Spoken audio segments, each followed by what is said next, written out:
नमस्कार. देशदूतच्या 52व्या वर्धापन दिनानिमित्त सगळ्यांना हार्दिक शुभेच्छा.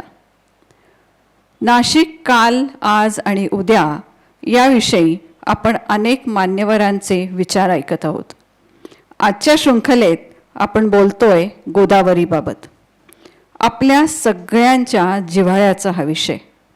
गोदावरीबाबतचा काल काय होता, त्याच्या रंजक गोष्टी काय आहेत, त्याचा आज काय आहे आणि सगळ्यात महत्त्वपूर्ण म्हणजे आपण त्याला आकार देणारे त्याचा उद्या कसा ठरवणार आहोत.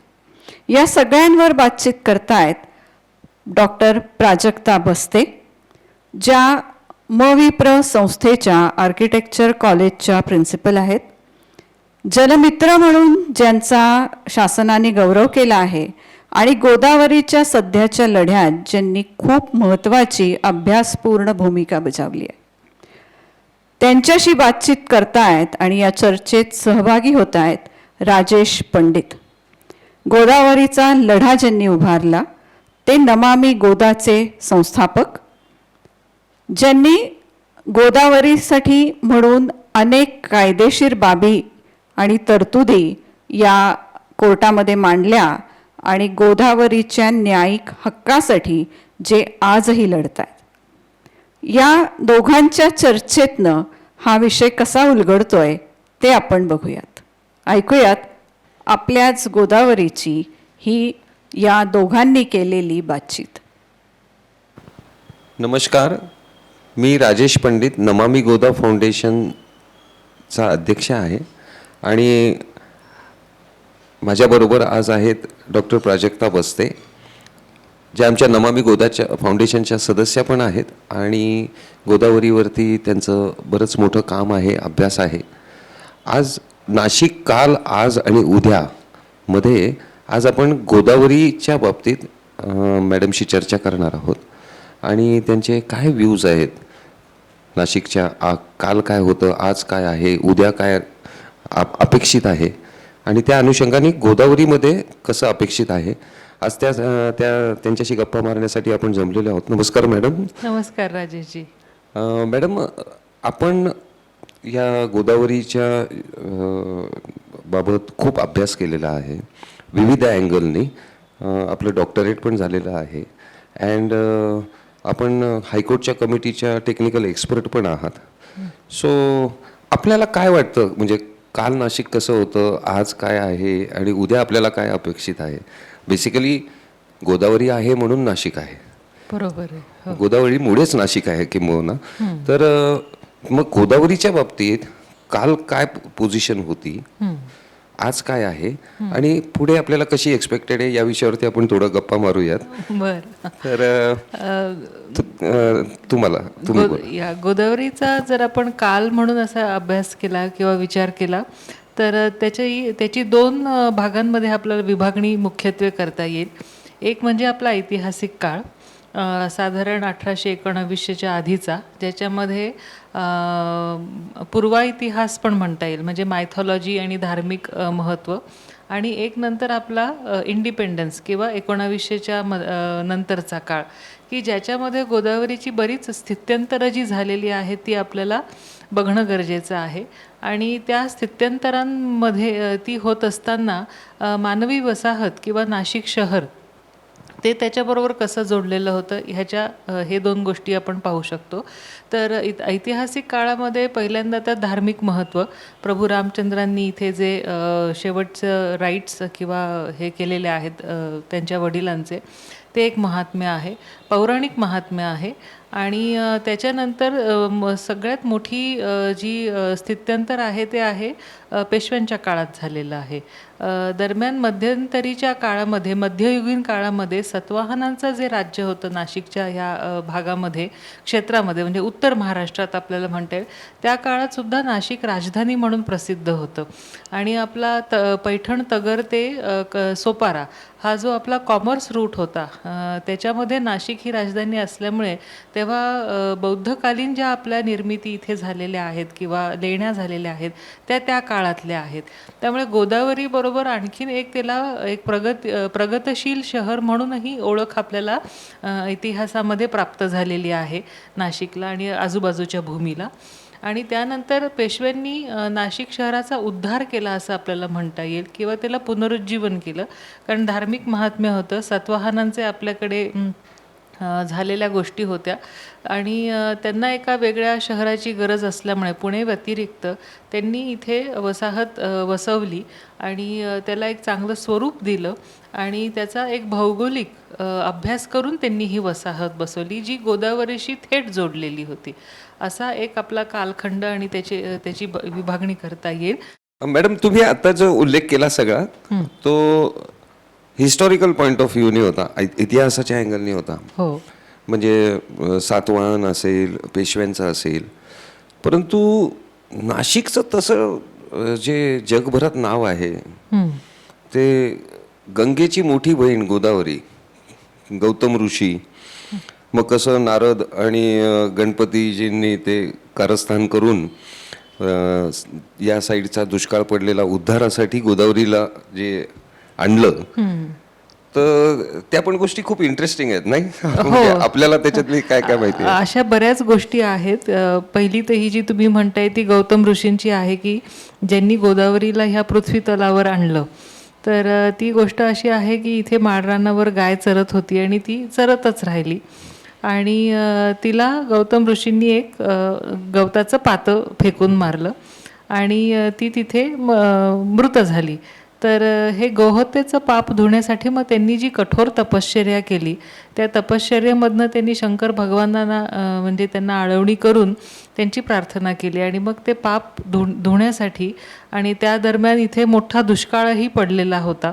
तर ह्या 2-3 गोष्टी जुळून आल्यामुळे मग ही गोदावरी त्यांनी इथे ब्रह्मगिरीच्या पर्वतावरनं त्यांनी अवतीर्ण केली आणि म्हणून त्याचा उल्लेख आपल्याला आपण ब्रह्मगिरीवर कधी गेलात तर तिथे शंकर भगवानांनी त्यांच्या जटा आपटलेल्या आहेत असं दिसतं, दाखवलं जातं आपल्याला. आणि आपली एक भक्ती आहे, श्रद्धा आहे की म्हणून तिथून ते गोमुखातनं पाणी येतं, ब्रह्मगिरीवरनं ती खाली वाहत येते, गोमुखातनं मग आपण तिला कुशावर्तात आणतो आणि कुशावर्तामधनं मग तिचा प्रवाह सुरू होतो. नाही, एक गमतीचा भाग आहे याच्यामध्ये. म्हणजे जस्ट आपण गप्पा मारता मारता सांगावं असं वाटतं. शंकराला तांडव करावं लागलं होतं. अच्छा, ओके, वरती. मग अगदी गोदावरी येत नव्हती आपल्या इथे, पण त्याला तांडव करावं लागलं आणि ती आली, पण ती डायरेक्ट मग पाताळात गेली म्हणतात. बर, म्हणजे चिडून, है ना. मग त्याच्यानंतर तिला खूप विनवण्या केल्या की तू ये, पण तिचं म्हणणं असं होतं की माझा रिस्पेक्ट होणार नाही. म्हणजे मी सुखी आहे स्वर्गामध्ये, तुझ्या डोक्यावरती सुखी आहे, माझा खाली हे लोक रिस्पेक्ट करणार नाहीत. मग सगळ्यांनी आहे ना तिला आश्वस्त केलं त्या कुशावर्ताच्या तिथे गोळा होऊन की आम्ही दर 12 वर्षांनी तुला भेटायला येत जाऊ, तुझा रिस्पेक्ट करायला येत जाऊ, असं तिला खूप विनंती केली आणि मग ती आली. तर मला सांगण्याचं तात्पर्य म्हणजे कनेक्शन याचं असं आहे की तिला यायचं नव्हतं पहिली गोष्ट. अगदी शंकरांनी तो म्हणजे खुश होऊन वरदान दिलं गौतम ऋषींना, त्याच्यामुळे तिला येणं भाग पडलं. त्याच्यात तिची मानसिकता अशी होती की माझा रिस्पेक्ट होणार नाही म्हणून, की जे आता होतं आहे त्याच्याकडे आपण येऊ. परंतु मला एका फार मोठ्या म्हणजे शंकराचार्यांनी सांगितलं होतं की आम्ही इथे फक्त तिचा रिस्पेक्ट करण्यासाठी येतो. तर रिव्हरचा आताच्या स्टेजला रिस्पेक्ट होतोय का नाही होतोय, म्हणजे ते गोदावरीची इच्छा पूर्ण होतीये का नाही होतीये, म्हणजे आपण आजमध्ये येतोय थोडंसं. हो, नाही यायलाच हवं आपण आजमध्ये. कारण गोदावरीने जर खरोखर त्यावेळेला अशी भीती व्यक्त केली असेल तर ती दुर्दैवानं आज खरी ठरलेली आहे ना. आपण नाशिककरांनी गोदावरीला जे स्वरूप आता दिलेलं आहे किंवा तिचा अतिवापर करून तिच्याकडे दुर्लक्ष करून आज आपण ती एका दयनीय अवस्थेत आणून सोडलेलं आहे या नदीपात्राला. त्यामुळे ती भीती खरी ठरलेली आहे आणि त्याचं कारण फक्त मानवानी केलेली तिच्याबरोबर जी हे आहे प्रतारणा म्हणता येईल त्याच्यामध्ये. We have not kept our promise असं आहे. आणि म्हणून उपासना हा शब्द तुम्ही जो मगाशी वापरला तो मला खूप महत्त्वाचा वाटतो की ह्या कुठल्याही नैसर्गिक संपत्तीचं चांगलं राहण्यासाठी शेवटी मानवाला त्याची उपासना करावीच लागते.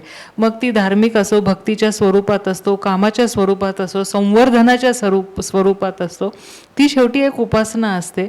आणि त्याचं स्वरूप आपल्याला आज कळलं पाहिजे की आजची आपली ही उपासना वेगळ्या स्वरूपातली आहे आणि ती केली तरच गोदावरी आपल्याला परत आपल्यावर खुश होईल आणि आपल्यासाठी वाहील ती. आता या अनुषंगाने मॅडम आपल्याबरोबर डॉक्टर राजेंद्र सिंग पण आपण बरोबर काम करतो. त्यांचं असं म्हणणं आहे की जब तक नीर नदी और नारी इनका हम सम्मान करते थे तब तक हम दुनिया के नारायण थे. गुरु होतो आपण सगळ्यांचे. आता या तिन्ही गोष्टींकडे म्हणजे नीर म्हणजे पाणी असेल, नदी असेल म्हणजे फ्लो, ही कन्सेप्ट खरी खूप मोठी आहे. आणि नारी म्हणजे जननी, पार्वती, प्रकृती जी जन्म देते. या तिन्हीकडे आपण ज्या रिस्पेक्टच्या भावाने बघायचो त्याच्याऐवजी युटिलिटी पॉइंट ऑफ व्ह्यूनी बघायला लागलो. होय होय प्रत्येक फॅक्टरकडे. करेक्ट. ही जी धारणा आहे ना सर, मी जे तुम्हाला मगाशी म्हटलं की ह्याच्यामध्ये दोन कालखंडांमध्ये आपली ही भावना आणि आपले हे विचार पाहता येतील की स्वातंत्र्याच्या आधी किंवा ब्रिटिशांचं भारतामध्ये आगमन होण्याच्या आधी भारतामध्ये असलेल्या मनांमध्ये असलेली भावना ह्या नैसर्गिक संपत्तीची आणि नंतरची ह्याच्यामध्ये फरक आहे. तो असा की पाण्याची उपलब्धी जोपर्यंत आपण ह्या स्त्रोतांपर्यंत जाऊन घेत होतो त्यांना आपण नैसर्गिकरित्या आपलं रिस्पेक्ट आपण देत होतो. त्यांना आपल्या मनात त्यांच्याबद्दल आत्मीयता होती आणि आदर होता. परंतु ज्या क्षणी ते आपल्याला रेडिली किंवा सहजतेने उपलब्ध व्हायला लागलेत त्या क्षणी आपली त्यांच्याबद्दलची भावना बदलली. आणि तो एक मोठा हिस्ट्रीमध्ये आणि तो जगात खरा आहे की जिथे जिथे नैसर्गिक साधनसंपत्ती ही सहजतेनं उपलब्ध व्हायला लागली तिथे तिथे पहिल्यांदा मानवाचे त्यांच्या प्रतीच्या असलेल्या भावना बदलल्या आणि त्या प्रमाणामध्ये त्याचा विध्वंस व्हायला लागला आणि अतिरेकी वापर त्याचा व्हायला लागला आणि त्याचा दुर्लक्षित गैरवापर पण व्हायला लागला. नाही आता म्हणजे कमिंग टू द पॉइंट की आपण कालची चर्चा मायथॉलॉजिकली आणि हिस्टॉरिकली बघितलं. मला वाटतं मागे तुम्हीच कधीतरी सांगितलं होतं की पहिल्यांदा सगळे रस्ते जे होते हे नदीकडे जाणारे होते. होय है ना. आता जे रोड्स आपण बघतो डेव्हलपमेंटच्या अँगलनी हे सगळे रिव्हरला पॅरल होतात. म्हणजे एक तिच्याशी असलेला कनेक्ट जो होता तो कनेक्ट आता तिला बाजूला ठेवून आपण बाजूच्या रस्त्यांनी जातोय. म्हणजे I am talking in development point of view. तर आताच्या स्टेजला नाशिकचं ओव्हरऑल जे डेव्हलपमेंट आहे actually what is definition of development from your perspective?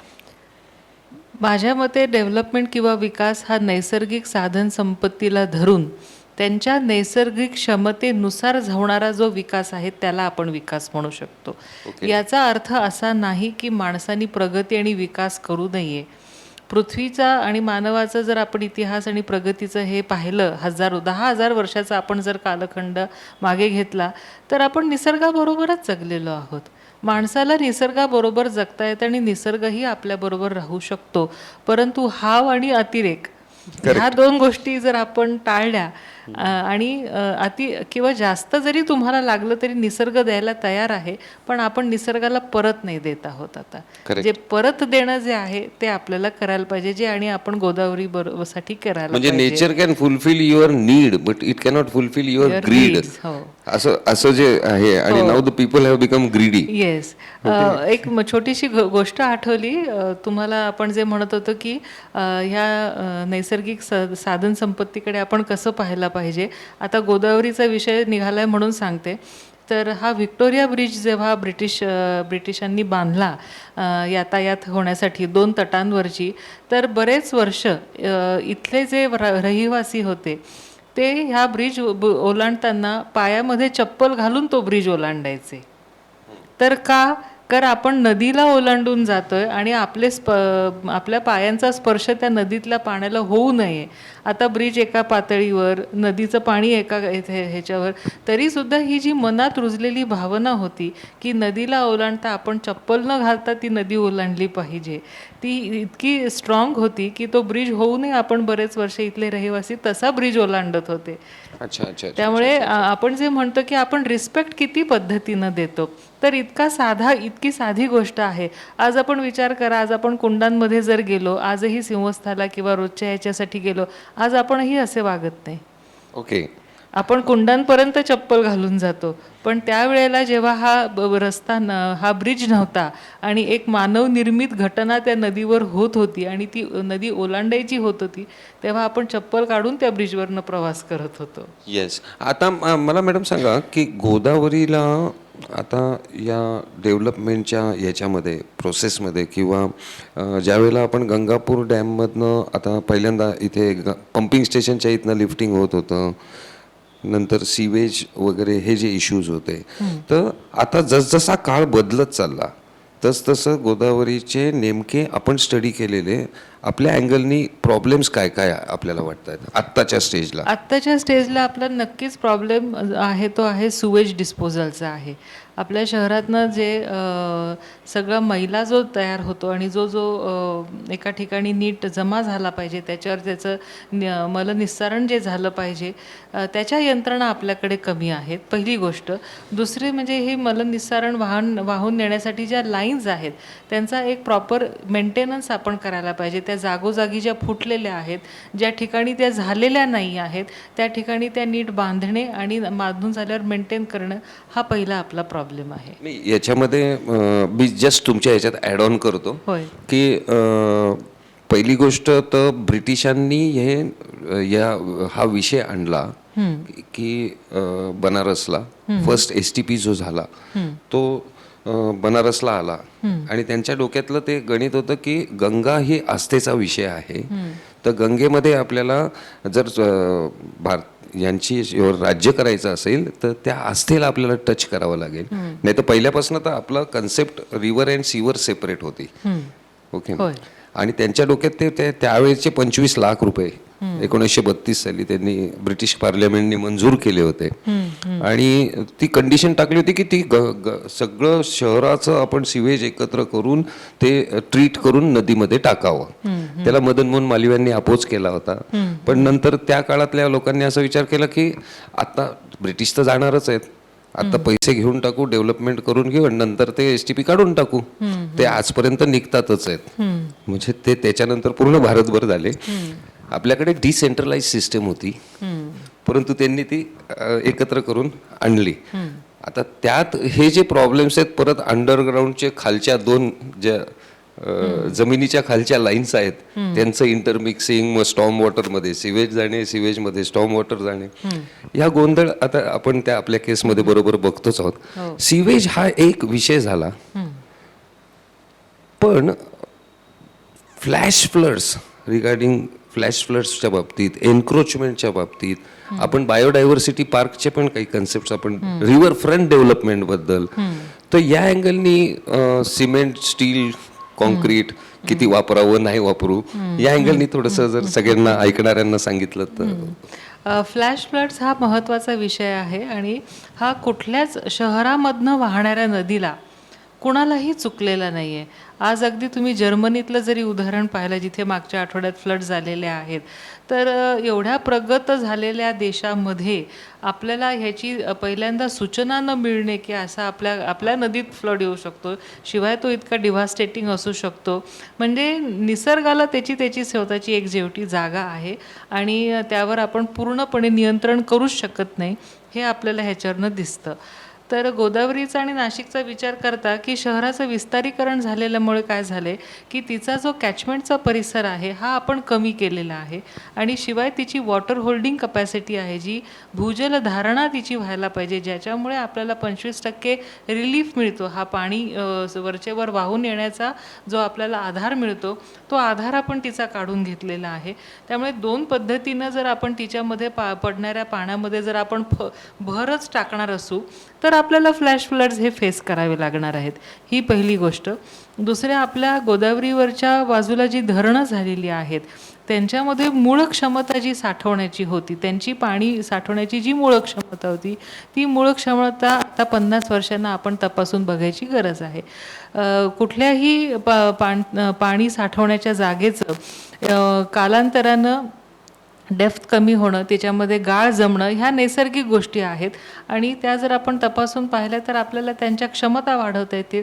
त्या क्षमता वाढवल्या तर कदाचित 10-15% आपल्याला गोदावरीच्या फ्लॅश फ्लड्समध्ये रिलीफ मिळवता येण्यासारखं आहे. आणि तिसरी गोष्ट जे तुम्ही मगाशी म्हणालात की ड्रेनेज आणि स्टॉर्म वॉटर हे आपण मिक्स केल्यामुळे काय झालेलं आहे, जे पाणी शहरामध्ये पडून थांबत नदीपर्यंत पोहोचलं असतं ते आता ह्या स्टॉर्म वॉटरच्या ड्रेन्समध्ये डायरेक्ट नदीमध्ये 15 मिनिटात पोहोचतं. ज्याला दिवसभराचा काळ लागू शकतो कदाचित ते नदीपर्यंत येणारच, कारण नदी ही सगळ्यात खोलगट भागात वाहणारी, नैसर्गिकरित्या वाहणारी जागा असते आणि त्या जागेवर पोहोचण्यासाठी ज्याला 2 दिवस 3 दिवस लागू शकतात ते आपण आपल्या स्ट्रॉम ड्रेनेजच्या लाईन्सच्या माध्यमातून ते आपण थेट करून ठेवलेलं आहे. आणि शिवाय ते सगळं एका ठिकाणी न गोळा करता ठिकठिकाणी आपण त्याला मोकळीक दिलेली आहे आणि त्यामुळे ते नदीमध्ये त्याची भर पडते. अच्छा, म्हणजे याचं उत्तर 2-3 अँगल्सनी आहे. जर आपल्याला फ्लॅश फ्लड्स थांबवायचे असतील, म्हणजे यू कॅन से ड्रॉट आणि फ्लड या दोन्ही गोष्टींना ॲड्रेस करायचं असेल, okay, because that is 2 sides of one coin.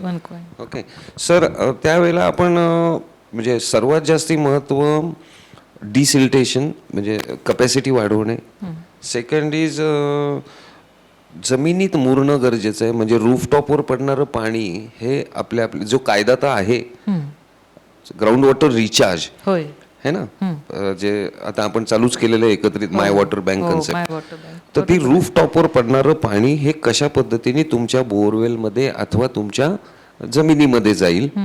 Okay, म्हणजे जे रस्त्यावरनं नद्या वाहतात त्या वाहणार नाहीत आणि जमिनीच्या पोटातनं व्हायला सुरुवात होईल. सो असे 2-3 त्याच्यामध्ये जे अस्पेक्ट्स आहेत त्याच्याने फ्लडला आपण अरेस्ट करू शकतो. नक्की. आता तिसरा विषय जो होता तो एन्क्रोचमेंट्सचा होता. सो ब्ल्यू लाईन हा जो विषय आहे हा पण फार गंभीर विषय आहे.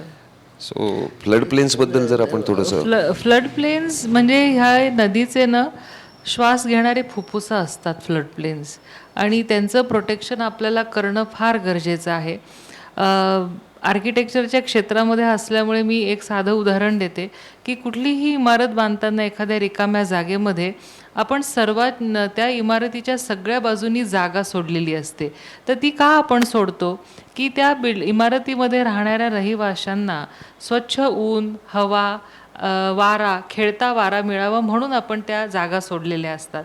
तर त्यामुळे आपल्याला राहणं शक्य असतं आणि सोयीचं होतं. तसंच ह्या नदीला जिवंत राहण्यासाठी तिचा फ्लड प्लेन असतो किंवा तिचे तट असतात ज्याला आपण बँक्स म्हणतो.